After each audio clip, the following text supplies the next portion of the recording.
Bien, ben, écoutez, merci d'être venu en nombre. Hein. On va commencer donc ces premières séries de cours avec la matière noire dans les galaxies spirales.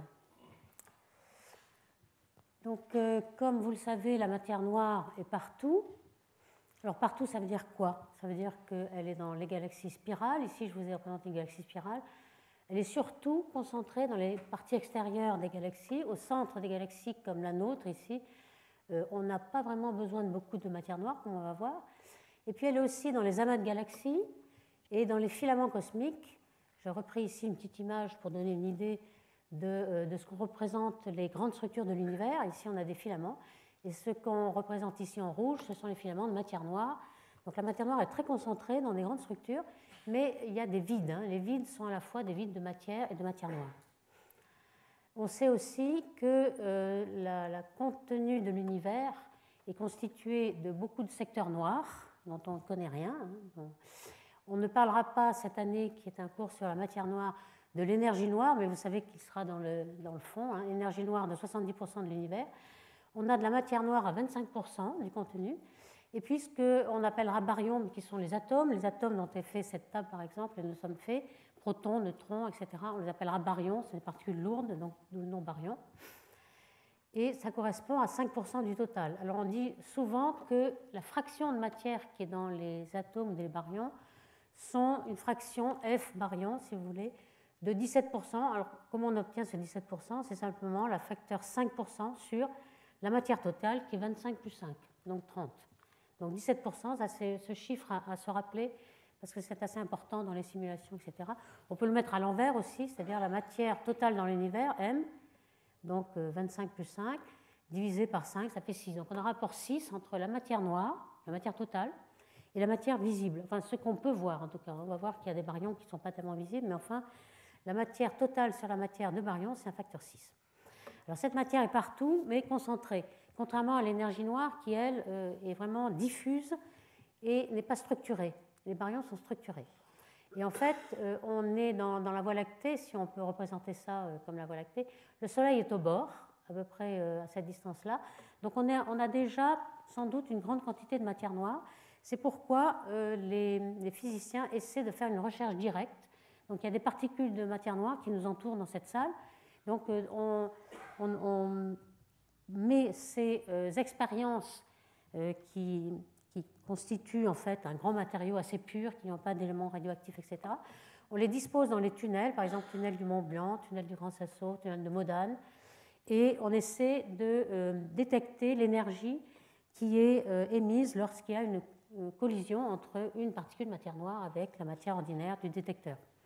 Il y a aussi, on essaie, on n'a toujours pas trouvé, hein, de produire ces particules dans les accélérateurs. C'est pour ça que je vous mets une image, une illustration ici du LHC, le Large Hadron Collider, qui est au CERN et qui essaie de produire des particules de plus en plus massives. Au printemps, il se remettra en route et on va obtenir des énergies du téraélectronvolt qui peut-être, on n'a pas atteint la production de ces particules parce qu'on n'avait peut-être pas assez d'énergie, donc peut-être on va les trouver dans l'avenir.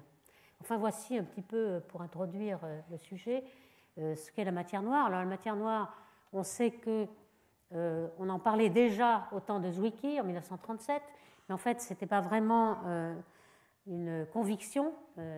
Zwicky avait montré que dans l'amas de Coma, un amas de galaxies assez proche, il mesurait les vitesses de dispersion des galaxies. Ces vitesses, il la mesurait par effet Doppler, elles faisaient à peu près 1000 km par seconde. Et il avait déduit par équilibre, c'est-à-dire que l'énergie cinétique de mouvement de ces galaxies doit être équilibrée avec l'énergie potentielle. Donc on appelle ça les théorèmes du viriel. Et donc on a une masse dynamique, si vous voulez, une masse qui doit rendre la cohérence à l'amas de galaxies avec ces vitesses-là. Et on obtenait un rapport, enfin une masse de 5 10 puissance 14 masses solaires, ce qui ne vous dit pas grand-chose, c'est énorme. Mais en tout cas, si on fait un rapport entre la masse qu'il mesure ici et la luminosité de ce qui est visible, c'est-à-dire les étoiles dans les galaxies, toutes les galaxies, il obtenait un rapport 500 dans les unités solaires. Alors, on peut s'attendre à ce que chaque étoile ait un rapport masse-luminosité de entre 1 à 5, parce qu'il y a des étoiles qui sont peut-être moins massives, qui rayonnent beaucoup moins que le Soleil. Donc, on a une certaine incertitude entre le rapport M sur L et des étoiles, mais si on avait juste de 1 à 5, on a quand même un rapport 100 entre la masse dynamique qu'il faut pour maintenir cet amas de coma intact. Et puis la luminosité, la masse qui correspond à la luminosité, on a un facteur 100. Alors vous voyez que le rapport 6 que je vous ai dit tout à l'heure, il est quand même bien plus petit que le rapport 100 que vous voyez ce wiki. En fait, c'était très très incertain. D'abord, il n'avait pas vu tous les baryons, on va voir qu'il n'en avait vu qu'une très petite partie. Et aussi, il avait des problèmes de distance, parce qu'à l'époque, on ne connaissait pas bien la constante d'expansion, la constante de Hubble d'expansion de l'univers. On avait une constante qui était beaucoup trop grande. Ici, aujourd'hui, on a h égale 70 en unités kilomètres par seconde par mégaparsec. Bon, enfin, oublions les unités pour l'instant. Et donc, il avait une constante plus grande. Donc, comme la vitesse d'expansion des galaxies est proportionnelle au produit h et d, la distance de ces galaxies, il avait une distance beaucoup trop faible. Donc, s'il a une distance beaucoup trop faible, le rapport m sur L dépend de la distance, parce que vous avez les vitesses qui n'en dépendent pas. Lorsque vous faites un calcul, une mesure par effet Doppler de la vitesse des galaxies, c'est indépendant de la distance. Par contre, la masse dynamique, elle est proportionnelle à la vitesse au carré, et puis le rayon, la taille de l'objet. Et la taille de l'objet est d'autant plus grande que vous êtes à une grande distance. Et de même, la luminosité, elle dépend de la distance au carré. Donc s'il avait une plus petite distance, il minimisait la masse visible, et donc il avait un m sur L beaucoup trop grand. Donc déjà, il y avait beaucoup d'incertitudes, et c'est pour ça qu'on a été convaincu qu'il y avait de la matière noire seulement dans les années 70-80, parce qu'on est arrivé à limiter toutes ces incertitudes entre la constante de Hubble, la distance des galaxies, les baryons qui étaient invisibles, etc. Mais à l'époque, ils pensaient déjà qu'il y avait certainement beaucoup de matière noire dans les galaxies, ou alors qu'il y avait beaucoup de poussière qui obscurcissait la luminosité des galaxies, donc il sous-estimait elle. Et puis il avait quand même déjà, à l'époque, émis l'idée que peut-être la loi de Newton n'était pas bonne et qu'il fallait la modifier. Alors, il avait fait le calcul pour coma, il y en avait d'autres qu'il avait fait pour l'amas de Virgo, avec aussi des rapports m sur L très grands. Et on peut noter que même auparavant, puisque en 1932 ici, Jan Oort, qui était un astronome hollandais, avait trouvé qu'avec les vitesses des étoiles qu'on peut mesurer au-dessus du plan, ici vous avez le plan de la Voie lactée, on peut mesurer la vitesse des étoiles par effet Doppler, on voyait qu'elles avaient une vitesse beaucoup trop grande et qu'il fallait qu'il y ait beaucoup plus de masse pour les retenir. Alors bon, là c'était très très incertain aussi, et il y avait beaucoup moins de matière noire et qu'on pouvait sans doute prendre en compte par des astres morts ou des gaz et des poussières. Alors il y avait aussi des courbes de rotation. Alors là, dans la présentation d'aujourd'hui, je vais me concentrer sur la courbe de rotation, car pour mesurer la matière noire des spirales, c'est surtout ça qui est l'outil principal. Donc le premier qui avait fait des courbes de rotation, c'est Babcock en 1939, donc juste après ce wiki. Il avait une vitesse de rotation des étoiles, toujours mesurée par effet Doppler, avec quels raies. Il avait des raies des étoiles en absorption, les raies H et K du calcium, les raies H delta de l'hydrogène, les Balmer, et puis aussi les nébuleuses du gaz ionisé par les étoiles, comme la nébuleuse d'Orion par exemple, O2, O3. Et avec tout cela, il pouvait avoir la vitesse en fonction du rayon. Alors il avait une vitesse curieuse ici qui retombait à 0, c'est vraiment très curieux, qui remontait jusqu'à 400, et il mesurait donc en fonction du rayon, avec une certaine distance, il obtenait le rayon en kiloparsec. Alors kiloparsec, ça veut dire que c'est des milliers de parsecs. Un parsec, c'est 3 années-lumière. C'est facile d'avoir la correspondance. Et puis lumière en luminosité, la densité de lumière en luminosité par parsec cube. Donc il avait un rapport masse sur luminosité qui allait jusqu'à 62, donc bien au-delà de ce qu'on attend des étoiles. Donc il y avait déjà de la matière noire dans les calculs de Babcock. Alors aujourd'hui, pour montrer le progrès aujourd'hui dans la galaxie d'Andromède qui est représentée ici, ce qu'on peut mesurer va beaucoup plus loin que les étoiles, parce qu'on a du gaz, je vais y revenir, du gaz d'hydrogène. On mesure quelque chose de plat et il n'y a pas du tout l'erreur qu'il y avait dans Babcock ici. On a vraiment une courbe qui monte et puis qui est plate. Et on peut comparer avec ce qu'on attend s'il n'y avait pas de matière noire, c'est-à-dire en prenant la masse que l'on voit, l'optique, on voit que ça descend de façon keplérienne en bleu. Donc on a vraiment un problème, surtout dans les parties externes. Vous voyez que dans les parties internes, on n'a pas vraiment besoin de matière noire. La matière des visibles, qui est surtout les étoiles, correspond bien à la courbe de rotation mesurée. On mesure surtout de la matière noire au bord, d'où l'idée de halo de matière noire. Alors toujours, pourquoi on n'avait vraiment pas été convaincu que dans les années 70, c'est que vous voyez un petit peu l'état des courbes de rotation que l'on avait même dans les années 60. Il y avait quand même quelques astronomes comme Finzi qui avaient comparé plusieurs galaxies et avaient vraiment été convaincus que dans les bords, on avait besoin de matière noire, mais ce n'était pas évident. Au centre, par exemple, il y avait des courbes qui étaient obtenues avec une vitesse supérieure à la vitesse calculée, et puis l'écart entre vitesse théorique et vitesse mesurée n'était pas très grand. Donc, au moins, plus de la moitié des astronomes pensaient que cette matière noire allait disparaître lorsqu'on aurait des mesures et des calculs plus fins. Donc tout ça, c'était avec les courbes de rotation optique qui sont limitées parce que les étoiles s'arrêtent à un rayon très limité dans les galaxies. Et dans les années 50, puis 60-70, s'est développée la mesure des courbes de rotation avec l'hydrogène atomique. L'hydrogène qui est l'élément le plus abondant de l'univers et qui a une raie fondamentale à 21 cm de longueur d'onde et qui s'étend 3 à 4 fois plus que l'optique. Alors, dans les années 78, Vera Rubin et ses collaborateurs ont fait un catalogue de courbes de rotation optique et ils ont vraiment montré que ces courbes étaient vraiment plates. Alors ici, vous avez un panel de courbes de rotation, et toujours la vitesse en fonction du rayon, décalées pour mieux les voir. Elles sont toutes à peu près à 200 km par seconde dans le plateau.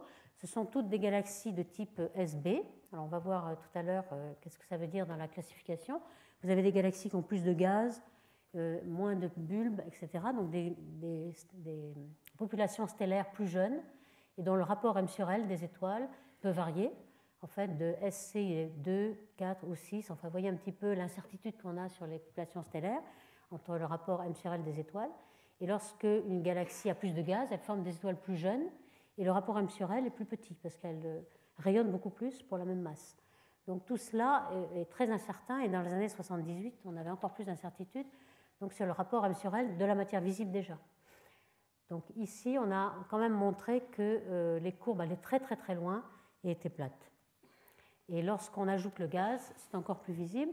Alors ici, pour vous illustrer le gaz en fonction des étoiles, vous avez ici en rouge l'infrarouge, c'est-à-dire l'infrarouge proche, qui est l'émission des étoiles, et en bleu, l'émission du gaz. Vous voyez que le gaz s'étale beaucoup plus que les étoiles. Donc le gaz, il contient très peu de masse, c'est peut-être 5 à 10% de la masse. Donc on peut l'ignorer en première approximation, donc ce n'est pas lui qui va faire la masse de la galaxie, du moins un petit peu, mais c'est négligeable. Par contre, on a toute une zone de la galaxie où la masse est négligeable, mais on a quand même un traceur pour tracer la matière noire. Dans celle de galaxie naine, c'est encore plus visible. La galaxie optique, c'est le petit point blanc qui est ici. Et tout ce qui est bleu, c'est le gaz d'hydrogène à 21 cm. Donc vous voyez combien ce gaz nous permet de tester toute cette zone de la galaxie où il n'y a pas d'étoiles, donc il n'y a pas de masse finalement. Et par contre, la courbe de rotation est plate. Et ici, une belle galaxie M101. En jaune, vous avez l'émission du gaz à 21 cm. Vous voyez qu'en fait, on a l'impression que c'est une passoire parce qu'il y a plein de trous. C'est une galaxie, quand on a beaucoup de résolution, dans le gaz, il y a beaucoup de trous. Pourquoi ? Parce qu'en fait, il y a des amas d'étoiles jeunes qui se forment, qui forment des vents stellaires, des supernovae. C'est ce qu'on appelle le feedback de la formation d'étoiles, et qui repoussent le gaz. Donc là, dans cette galaxie, c'est spectaculaire parce qu'elle est assez proche, on a beaucoup de résolution. On voit qu'il y a des tas de trous qui correspondent aux étoiles qui se forment et qui repoussent le gaz. Donc comment on construit cette courbe de rotation, juste de façon intuitive, par effet Doppler. Vous êtes habitué à l'effet Doppler où les radars vous traquent votre vitesse. Donc ici, on a une galaxie qui est vue un peu en projection, une galaxie spirale. En général, on rentre dans le côté concave de la galaxie spirale. Et vous voyez qu'ici, lorsque le gaz s'éloigne de nous, il va être décalé vers le rouge. La longueur d'onde de la raie va être décalée vers le rouge. Ici, de l'autre côté, elle va être décalée vers le bleu puisqu'elle s'approche de vous. On va avoir un côté bleu, un côté rouge, la raie ici symbolisée par ce schéma. Et au centre, on a de toute façon la vitesse systémique qui est le fait de l'expansion de l'univers. Au centre, toutes les galaxies sont en récession par l'expansion de l'univers. On a de toute façon un décalage vers le rouge qu'on calibre avec la distance des galaxies. Donc on obtient ce genre de champ de vitesse, si vous voulez, où on met en couleur le décalage vers le rouge. Donc quand c'est vers le rouge ici, ce sera rouge, jaune c'est à peu près 0, et bleu, le décalage vers le bleu. Et donc on a une courbe de rotation d'un côté et de l'autre qui n'est en général pas exactement égale, donc incertitude. Et puis on va replier cette courbe de rotation pour avoir la moyenne des rotations de chaque côté. On pense qu'il y aura en majorité des trajectoires circulaires et on va essayer de voir justement quelles sont toutes les erreurs dues à cette hypothèse. Alors, un petit champ de vitesse très régulier. Vous voyez cette galaxie naine que je vous ai déjà présentée. Les contours en vert, c'est l'hydrogène. Et ici, l'optique superposée. On voit que cette patate de gaz, en fait, c'est un disque qui est en rotation. Hein. Ce qui est intéressant dans les galaxies spirales, c'est que c'est vraiment un disque. Et on voit qu'on a bien un champ de vitesse avec du rouge, du bleu et un spectre total de ce type-là. Alors voici, on appelle ce diagramme le diagramme de l'araignée, puisque en fait ça ressemble un peu à une araignée, si vous voulez, avec toutes ses pattes. Ce qu'on a représenté ici, ce sont les isovitesses. Donc ce qui se passe là, c'est qu'on a un certain angle de vision de votre galaxie, l'angle I par rapport à la normale à la galaxie, et on voit bien que si on prend en compte la vitesse de rotation dans le plan de la galaxie, si vous regardez la galaxie de face, vous ne détecterez aucune rotation, puisque l'effet Doppler, c'est seulement la vitesse qui vient vers vous. Si vous regardez la vitesse de face, la galaxie est en rotation dans le plan du ciel et vous ne voyez absolument rien. Donc on voit bien que la vitesse que vous allez observer par effet Doppler, c'est d'abord évidemment la vitesse systématique de récession par l'expansion de Hubble, et puis la vitesse de rotation multipliée par le sinus de cet angle. Si I égale 0, on ne voit rien du tout. Et puis cosinus phi, c'est-à-dire l'angle par rapport au grand axe, grand axe étant celui qui est projeté avec un axe 1. Donc vous avez cosinus phi. Et puis si jamais il y a une vitesse radiale qui est non circulaire, vous avez l'autre composante ici. Donc voilà exactement, lorsque vous avez un exemple de rotation très régulière, vous attendez à trouver un diagramme de l'araignée tout à fait régulier. Et je vous signale ici, par exemple, sur le petit axe, le grand axe, on a le maximum de vitesse. Et sur le petit axe, vous avez 0 parce que la vitesse est complètement parallèle à l'axe du ciel. Et donc, vous ne voyez aucune vitesse vers vous en projection. Alors justement, on verra tout à l'heure qu'on a des tas d'écarts à ce petit axe qui n'est pas à vitesse égale 0. Alors tout ce que je vais dire, c'est justement pour ces galaxies qui sont en disque, hein, ce qu'on appelle galaxies spirales. Il y a également d'autres galaxies, galaxies elliptiques. Celle-ci est une elliptique avec une traînée de poussière que l'on voit bien en absorption. Alors ces galaxies-là, galaxies elliptiques et naines, on en parlera la semaine prochaine, elles ne sont pas en rotation, même si elles sont aplaties. On s'est aperçu dans les années 70-80 que l'aplatissement n'était pas dû à la rotation, mais plutôt à une dispersion de vitesse qui est complètement anisotrope. Donc on verra comment on peut en déduire la matière noire dans ces systèmes, mais c'est beaucoup plus difficile puisqu'on n'a pas une rotation bien régulière. Donc pour l'instant, on va parler de ces galaxies spirales. Alors des galaxies spirales, il y en a des normales avec des spirales ou alors avec des barres. Ici, vous avez une barre d'étoiles et une spirale qui s'enroule à partir de la... Donc ce système de galaxies, la classification morphologique, on se sert tout le temps de ce diapason de Hubble qui a presque un siècle maintenant, mais qui est très robuste et qui décrit deux branches de spirales, une qui est des spirales non barrées et ici des spirales barrées. Et ce qui évolue dans la branche du diapason ici, c'est le rapport bulbe sur disque. Vous voyez que ici, ces galaxies qu'on appelle précoces ont un gros bulbe par rapport au disque. Ici, pratiquement pas de bulbe. Et celles qui n'ont pas de bulbe ont beaucoup de gaz. Ce qui fait qu'on pense que les galaxies commencent par être de ce type-là, tardif, beaucoup de gaz, beaucoup de formation d'étoiles, puis peu à peu, elles concentrent leur masse et vont former un bulbe ici. Alors, aux branches du diapason, vous avez une galaxie lenticulaire qui en général n'a pas de gaz, et puis toutes ces galaxies elliptiques qui sont classées par leur aplatissement.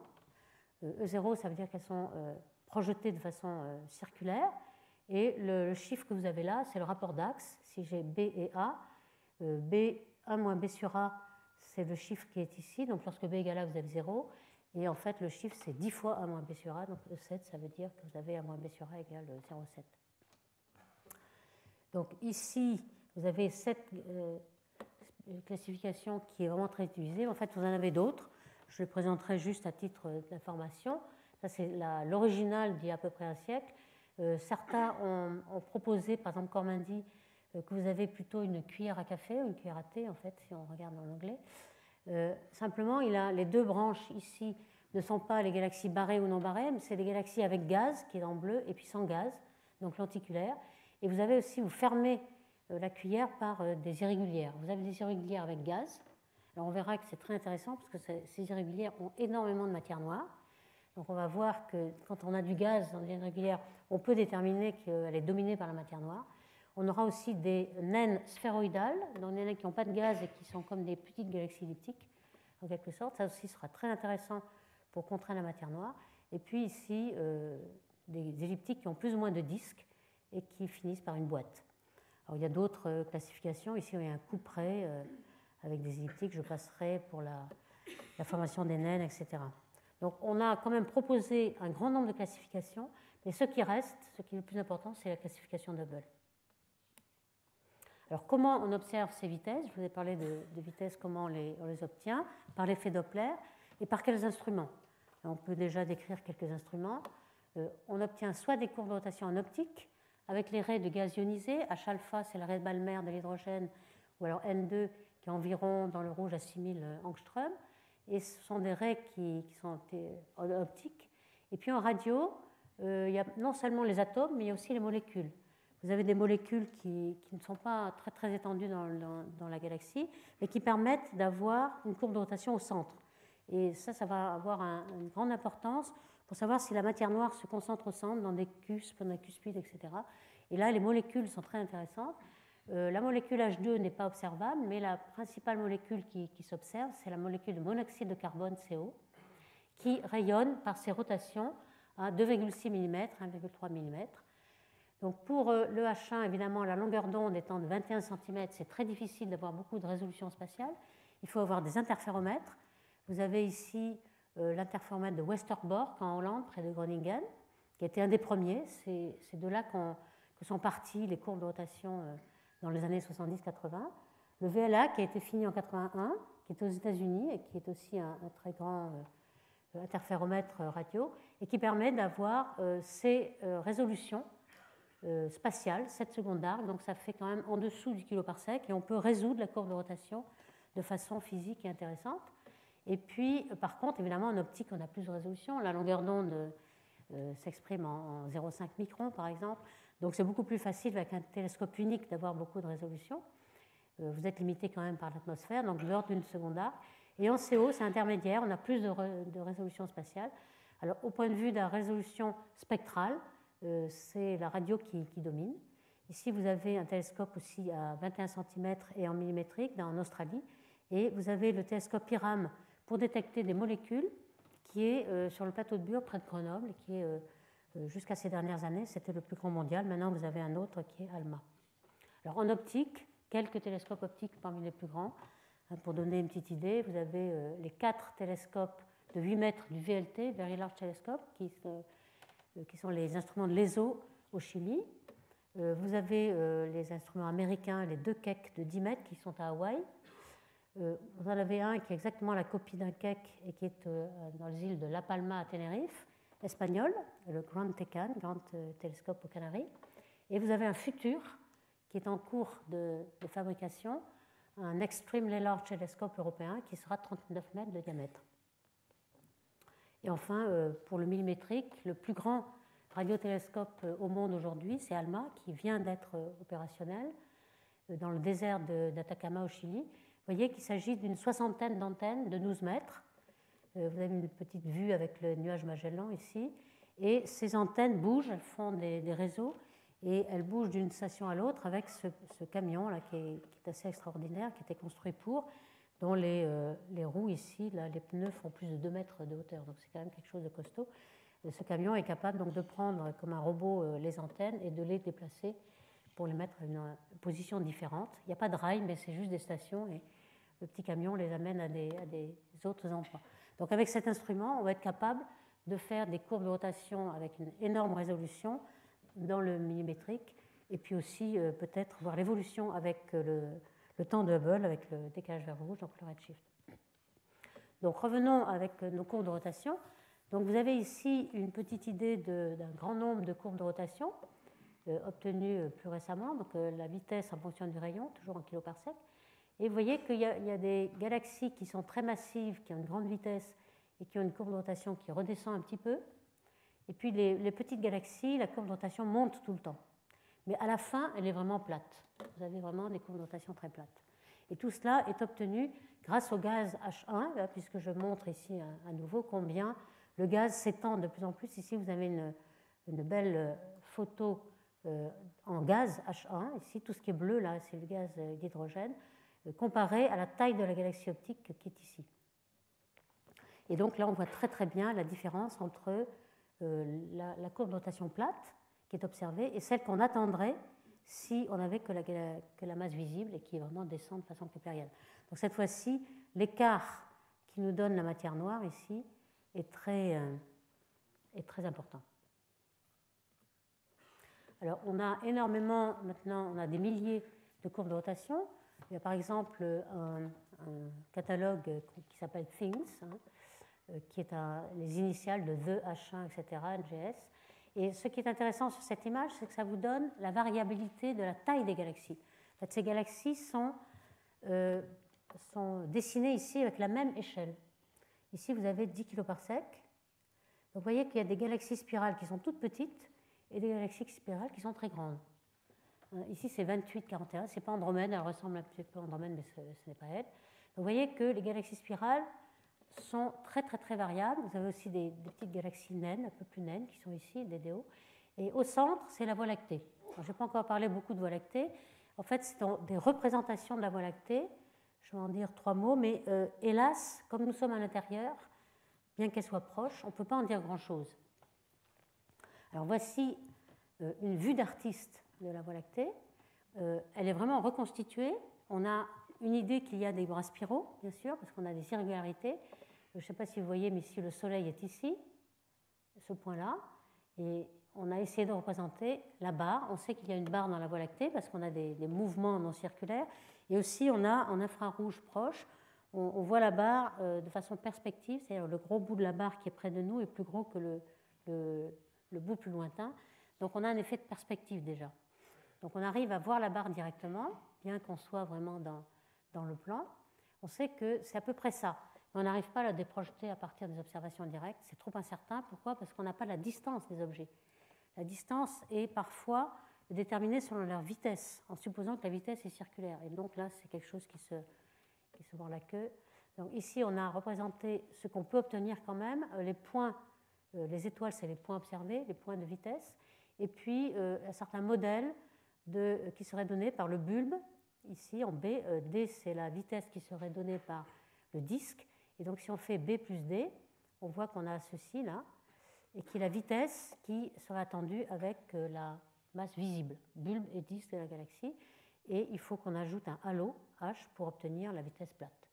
Mais il y a une très grande incertitude dans ces... Quand on essaie de déprojeter la carte H1, cette carte H1 a été faite dans les années 60 et d'autres ont été faites depuis, mais la première a été faite dans les années 60. Voici comment on peut projeter. Le Soleil est ici, le centre de la galaxie est ici. Et vous voyez qu'on a des doigts de Dieu, en fait, parce qu'on a un problème de distance. Donc, c'est une forme tout à fait non conventionnelle pour une galaxie. On a des extensions. La distance, elle est à peu près connue quand on est à l'intérieur du Soleil, puisqu'on a un point tangent en vitesse. Dès qu'on est à l'extérieur du Soleil, donc justement là où il y a la matière noire, que ce serait intéressant, alors là, les distances sont complètement inconnues. Donc, voici ce qu'on peut faire de mieux aujourd'hui pour déprojeter le gaz H1. Et donc, les incertitudes sur les vitesses et les distances sont très grandes. Ici, vous avez la vitesse en fonction de la longitude de la molécule CO, donc les molécules qu'il y a dans la Voie lactée. Vous voyez qu'on n'a pas tenté de déprojeter parce que ce serait trop incertain. Mais ce qu'on voit, c'est que la vitesse au centre n'est pas nulle, elle est très très grande au centre. Alors pourquoi ? Parce que justement, il y a une barre. Normalement, si vous regardez le centre galactique, vous êtes au Soleil ici, et vous regardez le centre galactique, s'il n'y avait que des vitesses circulaires, vous n'avez aucune vitesse vers vous, et donc l'effet Doppler est nul.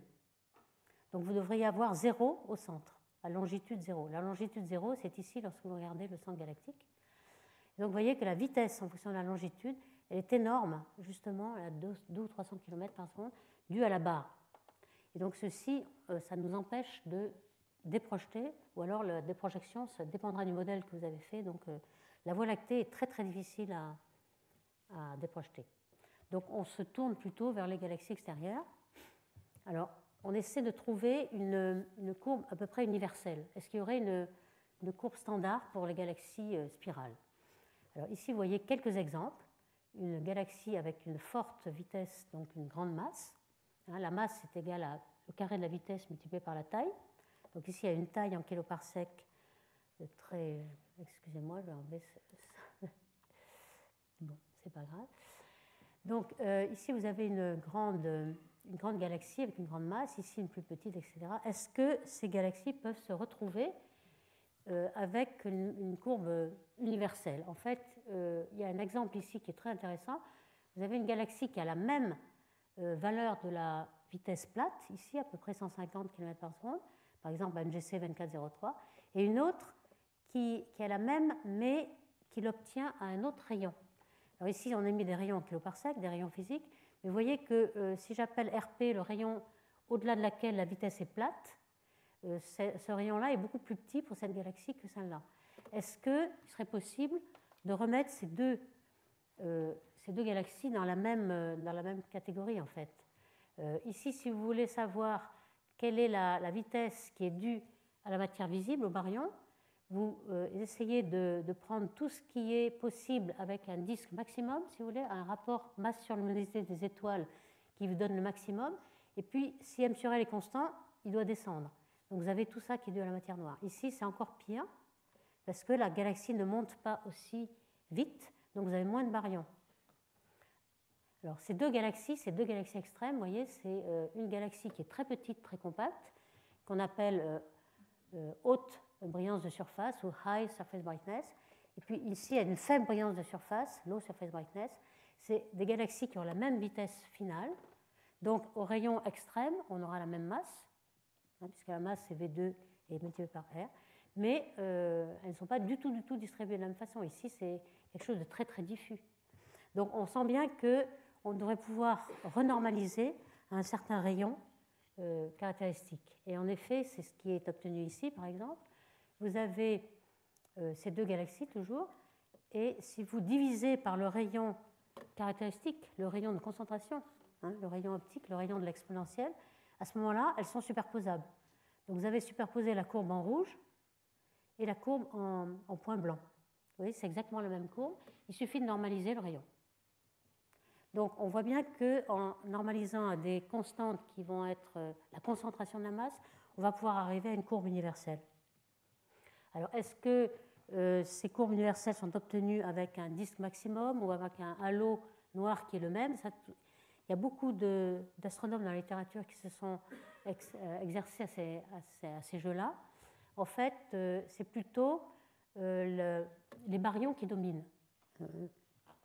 Quand on a un disque fait d'étoiles, c'est celui-là qui va dominer dans la courbe de rotation. Et on le voit ici, par exemple, lorsqu'on a des fluctuations de la courbe de rotation. On a des fluctuations qui sont dues au bras spiraux. Le bras spiraux, c'est une perturbation. Il y a des perturbations de vitesse qui sont dues à la masse que représentent les bras spiraux. Et ceci, si vous pensez qu'il y a un énorme halo noir, vous n'arrivez pas à le retrouver, cela. Parce que le halo noir est sphérique et ne participe pas aux bras spiraux.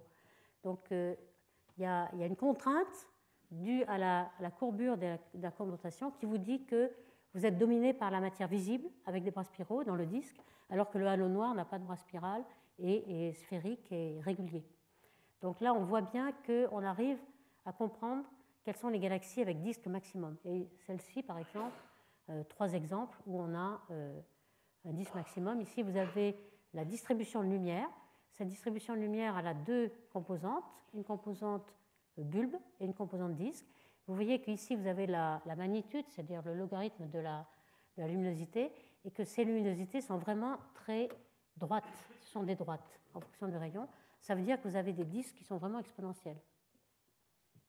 Donc le modèle du disque exponentiel est assez bien reproduit par les modèles. Alors le couplage justement entre les vitesses et les baryons est bien vu par cette série de rotations, ces courbes de rotation aussi. Ici, c'est un article relativement récent où vous avez en petit pointillé le gaz, ce qui est la vitesse due au gaz, ici la vitesse due aux étoiles. Et finalement, vous voyez que si vous combinez les deux avec un certain rapport un petit peu arbitraire, vous arrivez à reproduire toutes les perturbations des vitesses, des courbes de vitesse, ici par exemple ou ici.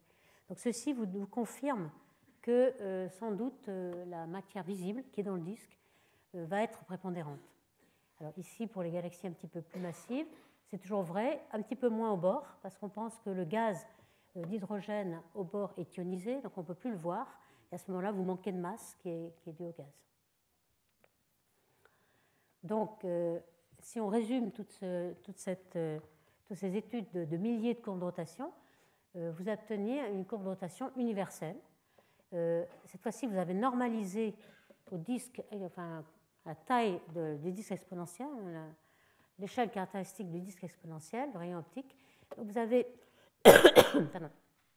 des courbes de rotation qui ne dépendent que de la masse de la galaxie. Donc pour des petites galaxies, quelque chose qui monte toujours, pour des grandes galaxies, quelque chose qui monte puis qui descend, et intermédiaire, vous avez quelque chose qui est relativement plat. Et de toute façon, à grande échelle, les courbes seront toutes plates. Mais ces courbes-là peuvent se dériver avec un seul paramètre. Alors ça, c'est aussi quelque chose qui avait été trouvé dans les années 90. On pensait au départ qu'il y avait une certaine conspiration entre matière noire et matière visible parce que ces courbes étaient toujours plates. En effet, c'est bizarre qu'au centre, la courbe de rotation est due à la matière visible et au bord, la matière noire, et qu'elles se connaissent et qu'elles conspirent pour avoir toujours la même valeur plate au centre et au bord. En fait, ce n'est pas tout à fait une conspiration, puisqu'il y en a qui montent et il y en a qui descendent. Donc, ce n'est pas toujours plat. Mais en tout cas, on a cette courbe universelle qu'on peut représenter aussi à 3 dimensions, courbe de rotation en fonction du rayon. Et puis, la 3e dimension, c'est la luminosité, ou la masse visible de la galaxie. Donc, la masse visible, c'est-à-dire les baryons, vous donne toutes les caractéristiques des courbes de rotation de toutes les spirales. Alors ça, c'est très intéressant. Ça veut dire que les baryons sont la clé quand même. On n'est pas dominé par la matière noire. Ensuite, une fois qu'on a compris quelle était la contribution baryons et matière noire, on peut essayer de voir ce qui reste quand on a soustrait la partie visible. Est-ce que la forme de la matière noire correspond aux simulations numériques? Lorsque on fait des simulations cosmologiques, on commence par distribuer des fluctuations et on essaie de représenter, en tenant compte de l'expansion de l'univers et de la gravité qui fait effondrer les structures, on sait qu'on obtient des courbes, des profils de matière noire qui sont comme NFW. NFW, c'est dû aux 3 auteurs, les initiales des 3 auteurs qui ont trouvé les premiers cette distribution-là. Et c'est la distribution ρ de R en fonction de R, la densité, qui est une loi de puissance qui continue toujours à monter en fonction du rayon. C'est ce qu'on appelle une cuspide parce que ça pique au centre. Alors c'est ça que les simulations nous donnent. À chaque fois qu'on fait une simulation de matière noire, on a des matières noires qui piquent au centre et qui se concentrent au centre des galaxies. Par contre, ce qu'on voit en fait, c'est plutôt quelque chose qui est plat, on va le voir.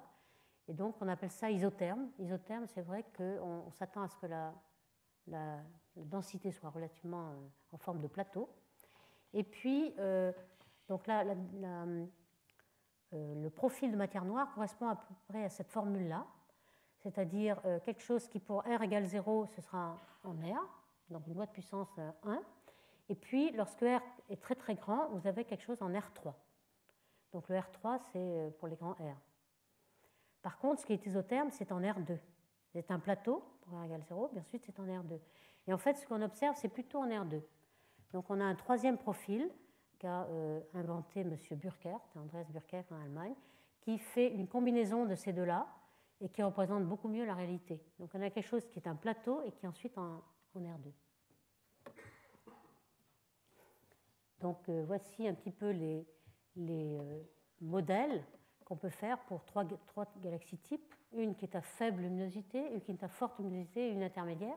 On a vu que les courbes de rotation universelle, c'était dépendant que de la luminosité.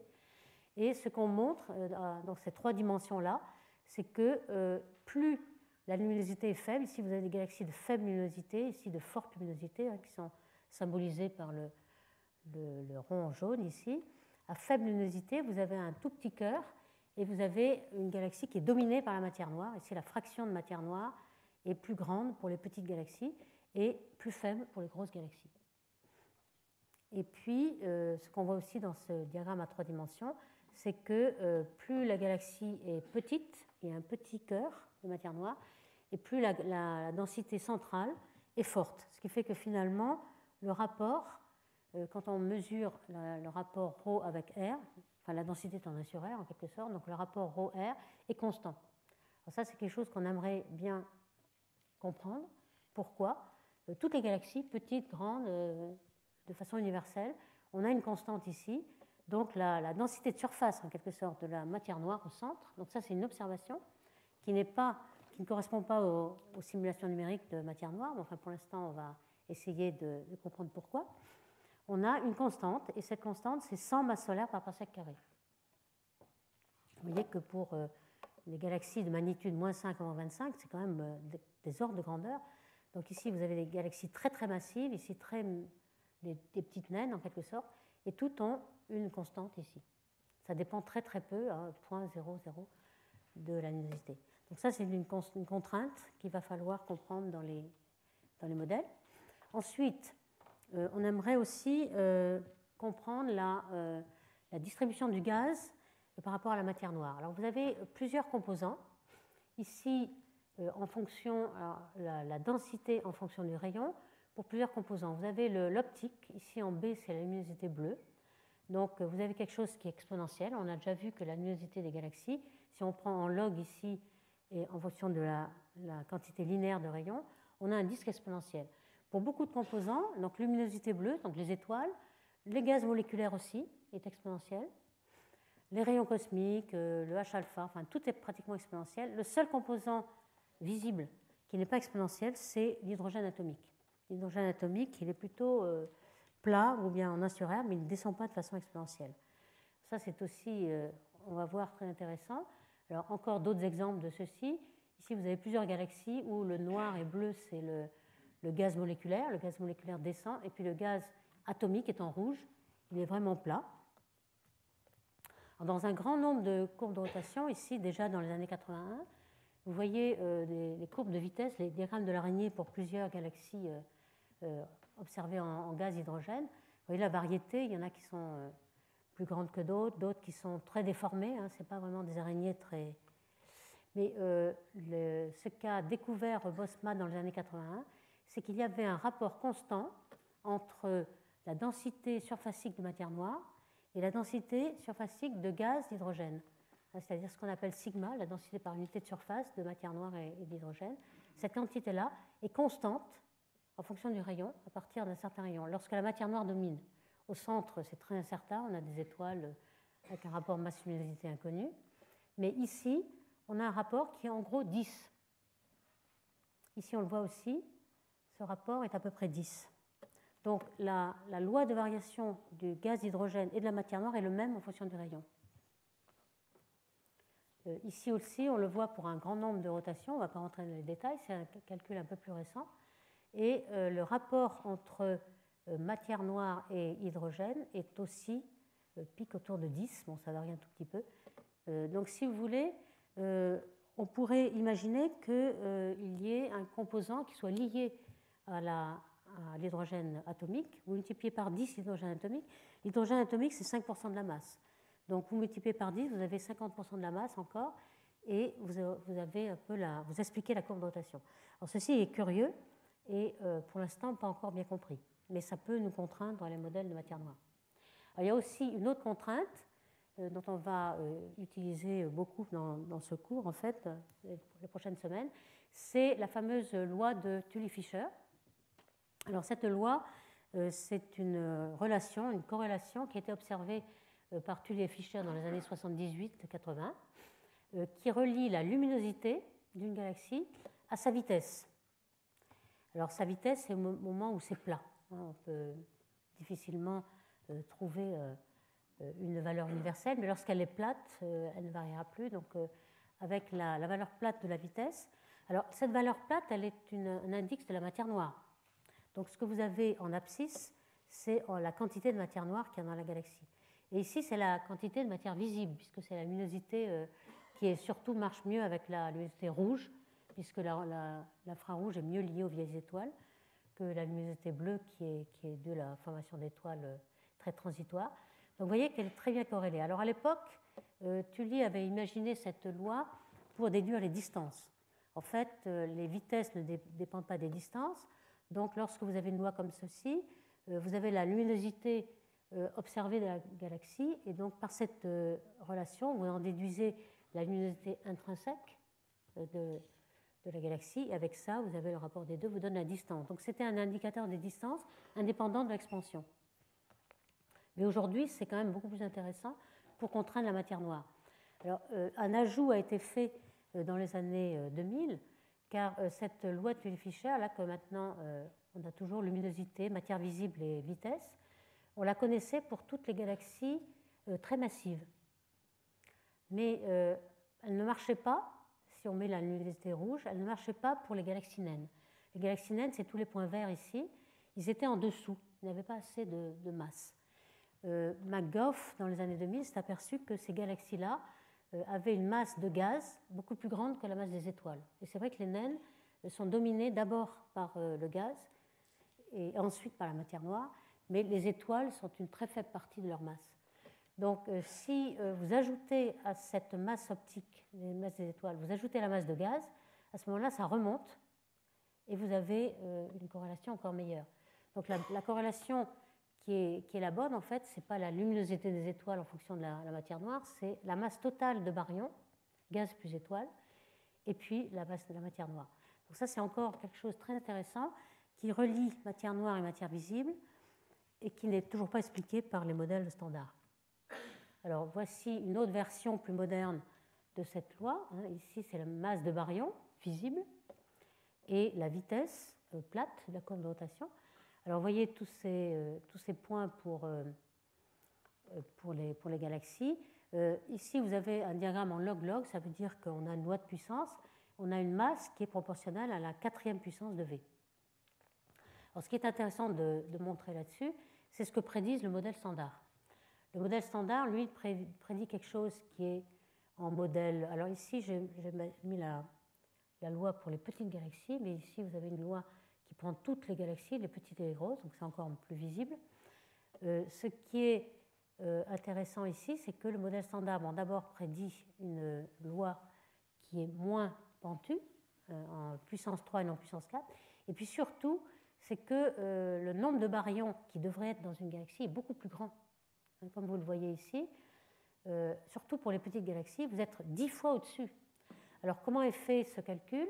Vous prenez pour chaque galaxie, pour chaque vitesse de la galaxie, vous prenez sa masse de matière noire qui est simulée dans une simulation cosmologique, et vous prenez la fraction de baryons, que j'ai décrite au début, qui est 17% de la masse totale. Donc à ce moment-là, lorsque on regarde le rayon, alors à quel rayon on va prendre cette masse? On le prend à le rayon dit de viriel, c'est-à-dire où la galaxie est liée gravitationnellement. Au-delà de ce rayon, le matériel ira dans une autre galaxie, mais ne sera pas lié à cette galaxie-là. Donc c'est en quelque sorte la masse totale de la galaxie, la masse ultime. Donc si on prend la masse ultime, on devrait avoir un nombre de baryons qui est bien au-dessus de la masse observée. Ça, c'est un problème qui n'est toujours pas bien résolu. Qu'est-ce que ça veut dire? Ça veut dire qu'une très faible partie des atomes, des baryons, est dans les galaxies. Et beaucoup moins, encore moins dans les galaxies de petite masse. C'est-à-dire qu'elles ont perdu tous leurs baryons. Alors, qu'est-ce qui pourrait expliquer cela? Pour les petites masses, c'est relativement facile de l'imaginer. Vous pouvez dire, il se forme d'abord une galaxie avec toute sa masse de baryons et toute sa masse de matière noire. Et puis tout d'un coup, il se forment des petites étoiles. Et puis les étoiles ont beaucoup d'énergie, ont des supernovae.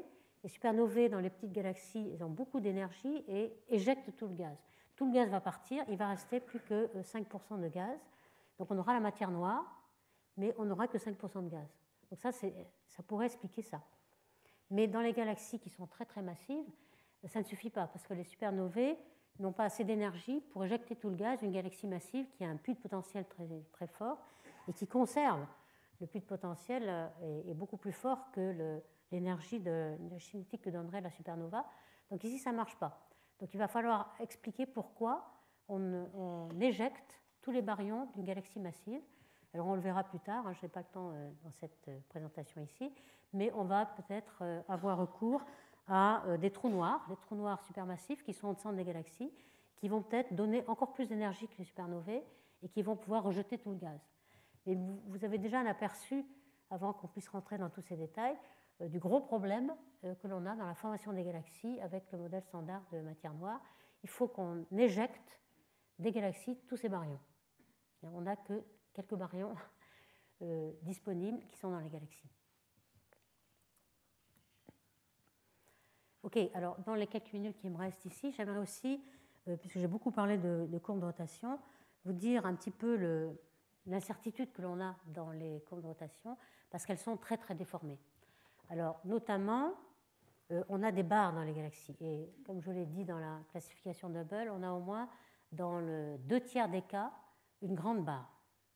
Donc la barre, c'est la règle en fait. C'est plutôt 1/3 des galaxies spirales ne sont pas barrées, mais la plupart sont barrées. Donc si elles sont barrées, on a difficulté à essayer de trouver quel est l'équivalent de la vitesse circulaire et donc de la masse. Et puis dans les parties externes, elles sont aussi très perturbées. C'est-à-dire qu'il y a des interactions entre les galaxies qui perturbent le gaz. Le gaz n'est plus dans le même plan.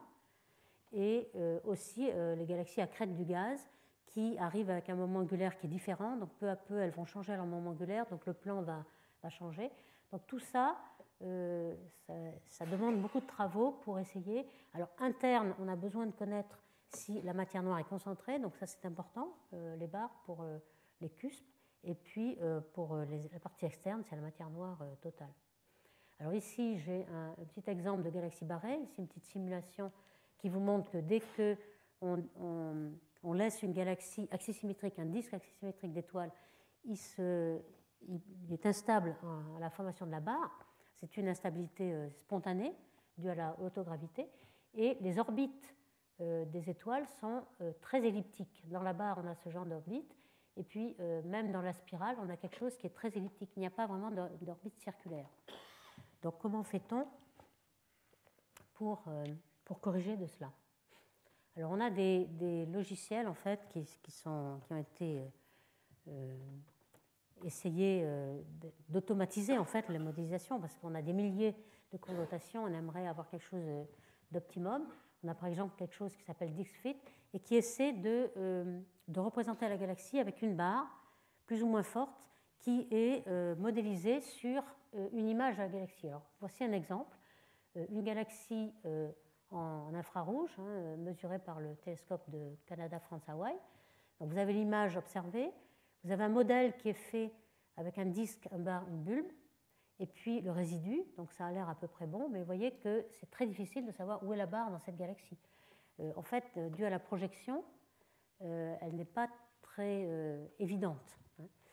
Ici, vous avez un petit peu ce qu'on obtient en optique avec les instruments actuels qui vous donnent à chaque pixel, par des fibres optiques, qui vous donnent un spectre. Autrefois, on faisait des fentes et on avait seulement une courbe de vitesse selon une direction. Là, on a tout de suite un champ de vitesse à 3D avec des pixels et des fentes. Et puis aussi, ça c'est optique, mais vous pouvez avoir le champ de vitesse H1 avec un interféromètre radio. Ici, c'est des molécules, donc le CO. Mais vous voyez qu'on a des champs de vitesse que l'on peut fitter et des modèles aussi. Alors voici un modèle, par exemple, d'une simulation numérique de barre. Et puis, on la projette avec différents angles. Ici, elle est pratiquement dans l'angle du petit axe, qu'on a projeté avec 30 degrés. Bon, c'est un angle typique. Ici, elle est presque parallèle au grand axe, non, plutôt à 45-40 degrés. Et ici, elle est sur le grand axe. Et voilà le champ de vitesse que vous obtenez, le diagramme de l'araignée que vous obtenez. Vous voyez que vous avez des déformations très prononcées, un diagramme en S. Le petit axe cinématique n'est pas du tout perpendiculaire au grand axe. Alors ça, c'est typiquement la signature d'une barre. Donc ça, c'est très facile à voir. Et par contre, on voit un peu alors, on connaît le champ de vitesse vrai, qui est la courbe ici, et le champ de vitesse qui a fité les logiciels automatiques de DixFit. Alors on voit que si on ne fait pas attention, on a des choses complètement différentes. C'est-à-dire que la vraie courbe de rotation n'est pas obtenue par les logiciels. Donc, il est très difficile de corriger cette barre. Ou alors, il faut le faire un par un et non pas de façon automatique. Donc, j'ai voulu essayer de vous montrer comment on peut essayer de corriger, mais parfois, c'est de très, très grandes erreurs. Alors, d'autres cas, justement, où la barre est inclinée ou pas.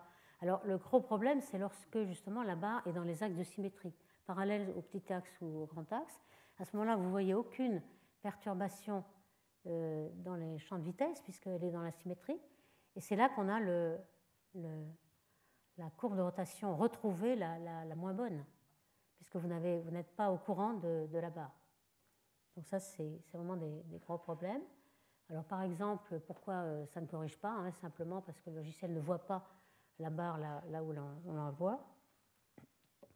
Et un calcul sur un cas concret, où on voit une image à 3 microns d'un instrument infrarouge, où on voit une barre, la galaxie est assez inclinée, et cette barre étant juste dans le grand axe, donc dans l'axe de symétrie, dans les vitesses, vous ne voyez aucune perturbation. Par contre, il y a une très grande perturbation dans la vitesse obtenue. Alors ici, vous voyez un petit peu comment on peut essayer de modéliser cette galaxie en particulier, en choisissant le rapport masse sur luminosité des étoiles complètement fixe. Alors en rouge, vous avez les étoiles, et en bleu, le halo, puis le gaz en vert. Vous voyez qu'il y a beaucoup de variabilité. En fait, vous avez plusieurs choix. Et le choix n'est pas unique. Vous avez une certaine barre d'erreur, si vous voulez, systématique, due pas seulement parce que vous avez des erreurs de mesure, mais par l'interprétation qui n'est pas unique. Donc vous avez un grand nombre de halos possibles. Et il y a enfin cette perturbation qui est due plutôt au champ, à la déformation du plan. Et ça arrive dans la plupart des galaxies. En fait, elles ont toutes des compagnons qui peuvent perturber le plan des galaxies. Alors ici, voici un petit schéma de ce qu'on pense être l'inclinaison des galaxies. Et puis, en projection, vous n'avez pas vraiment les paramètres d'angle d'opposition et d'inclinaison vrais. Donc, il faut que vous retrouviez tout cela. Ici, voilà le champ de vitesse qui est obtenu par l'observation et par le modèle. Le modèle est ici. Donc, vous voyez que ce n'est pas si mal. On voit bien pourquoi l'araignée a des pattes qui sont un petit peu tordues. Hein. Ici, elles ne sont pas du tout tordues au centre, donc il n'y a pas de barre dans cette galaxie, mais il y a vraiment une galaxie gauchie, donc le plan est gauchie. Donc on arrive un petit peu à distinguer entre ces deux. Alors là, c'était dans les années 70, mais on en fait beaucoup en ce moment. Alors évidemment, quand la perturbation est très très forte, vous avez des exemples où c'est le cas, vous avez un plan qui est très très perturbé. Ici, on pense que cette galaxie a accrété du gaz avec un moment angulaire qui est différent de la galaxie principale. Ici, on avait une galaxie ici avec une traînée de poussière. Et ici, on a accrété vraiment quelque chose qui n'a pas du tout le même angle. Alors ça, c'est fréquent dans les simulations numériques. Vous avez des filaments cosmologiques qui nourrissent encore la galaxie. Et ces filaments ne sont pas alignés fatalement avec le moment angulaire de la galaxie. Donc vous avez des gaz qui arrivent, qui sont capturés et qui tournent avec un plan qui est complètement différent. Alors ça, ce n'est pas du tout stable, mais au bout d'un certain nombre de milliards d'années, vous aurez une stabilisation avec un moment angulaire qui sera intermédiaire entre les deux moments angulaires de la galaxie ancienne et de la galaxie nouvelle. Et puis vous avez enfin le cas où c'est complètement polaire. Donc ici, c'est une galaxie qui est très intéressante, hein, parce que c'est ces galaxies qui ont formé en deux étapes. Une première étape, vous avez un disque bien formé, puis une deuxième étape, vous accrétez quelque chose de façon perpendiculaire. C'est très intéressant car si vous avez la vitesse du gaz qui tourne ici et ici, le plan équatorial et polaire, vous pouvez avoir une petite idée de la forme à 3 dimensions du halo de matière noire, parce qu'on ne sait pas s'il est aplati, s'il est allongé, etc. Donc ça, on y reviendra, mais c'est très intéressant. Ici, ça a été simulé. Alors là, vous ne voyez pas, mais ça, c'est la galaxie simulée, ça, c'est la galaxie observée, donc c'est quand même pas mal. Et vous avez ici, en fonction du temps, la masse qui est accrétée dans le premier système. Donc d'abord, la galaxie accrète beaucoup dans le système équatorial, et puis ensuite, un filament est perpendiculaire et vous accrétez dans le deuxième système. Et on verra qu'on prédit normalement que la vitesse dans le plan polaire est bien inférieure à la vitesse dans le plan équatorial. Donc finalement, je terminerai, parce que c'est juste un temps, que dans les galaxies spirales, on connaît bien la matière noire grâce aux courbes de rotation, dont on a bien décrit comment on les obtenait avec le gaz H1 à 21 cm. Dans les parties internes, on a plus de résolution avec le gaz ionisé et le gaz moléculaire. Le gaz hydrogène n'a pas assez de résolution pour voir le cusp, etc., pour vérifier les modèles matière noire. Donc il nous faut absolument tous ces traceurs optiques, moléculaires et atomiques.